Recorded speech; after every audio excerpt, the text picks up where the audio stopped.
You can probably hear right above me there's a helicopter hovering over the square where I am at the Place de la Nation in the heart of Paris.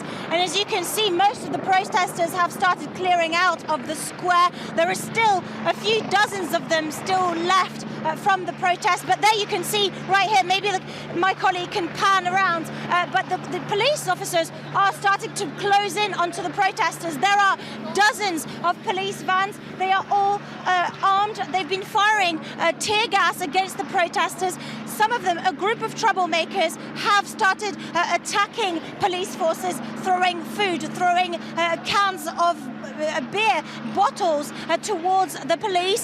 So that's how it all started. We believe some of the student unions, some of the labour unions have told us that it all kicked off because a group of anarchists, a group of troublemakers dressed all in black with black hoods, wearing goggles to try and prepare against the tear gas, started provoking police officers, and that's how all the clashes started.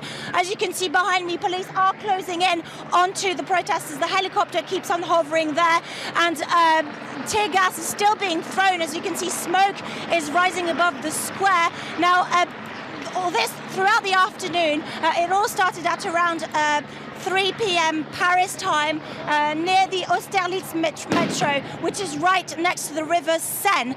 And that's where all these clashes first started out, but it was sporadic violence.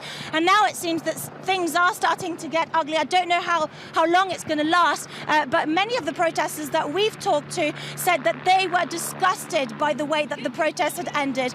They say that the march has been literally kidnapped by anarchists, by troublemakers, and they were disgusted by how things turned out, how the violence took over what they were fighting for. Many of the protesters told us that they didn't know those people, that they are not involved with them, and that they only wanted to fight against the planned labour law, the El Khomri law, that's due to be presented before Parliament on the 3rd of March. Now, the protesters that we've talked to are saying that they're already gearing up for further protests on the 1st of May, and that's the International Workers' Day, as you know, and they are hoping that this will help make the government bow down. But as you can see right now, the violence is continuing, and police continues to close in on the protesters, on the group of anarchist troublemakers.